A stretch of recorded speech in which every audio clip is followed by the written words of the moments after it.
Hi guys! Dahil nga maulan at malamig ang panahon, naisipan ng family ko na mag-lomi at niyaya ko nga sila dito sa Quatogs Pinagkawitan since ito na yung pinakamalapit na kainan sa amin. So ayan nga, pagdating namin umorder agad sila. At sabi ko nga sa kapatid ko, ang akin ay chicken lomi dahil crave na talaga ako sa lasa ng lomi noong isang araw pa. So yan, tinignan ko pa yung mga menu nila. Umorder na nga kapatid ko at while waiting, nagpisa muna kami ng mga kalamansi, sili, and then yung toyo. Pinakadabi sa lomi. So ayan na, sinerve na ni ate ang double toppings lomi in order ng kapatid ko. At syempre sa akin naman is yung chicken lomi. Pinaka-the best din nila.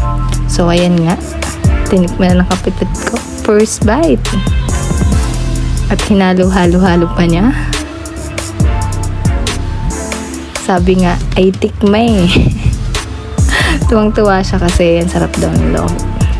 Masarap talaga pag libre. So, ayan yung order ng kapatid ko, chicken tostado. At yan nga, isa din yan sa the best na menu ng Quatogs. For me, the best talaga ang Quatogs kasi every time, yan, yung order ko, chicken lomi. Pinunasan ko muna yung pinggan bago ako kumain ng chicken lomi. At ito nga kahit mainit, sinunggubang ko na kasi naman talagang favorite ko ang lomi. So ayan, for the daldalang person habang nakakain kahit mainit.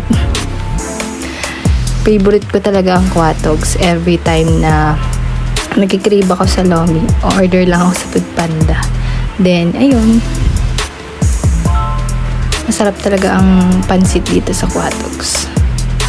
Actually, madami siyang brands. Meron din dito sa Sabang, sa Inusluban, at ito na nga pinakamalapit na kainan sa amin, ang Quatogs Pinagkawitan. So, pantatlong barangay lang siya sa amin. So, madali namin puntahan.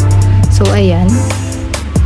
Habang paglakas ng ulan, na-enjoy namin kumain ng mainit na sabaw ng lomi. O, diba? Ang dami niyang topping. Sulit na sulit sa 100 pesos. May chicken lomi ka na. At ayan, samahan po na soft drinks. So, diba?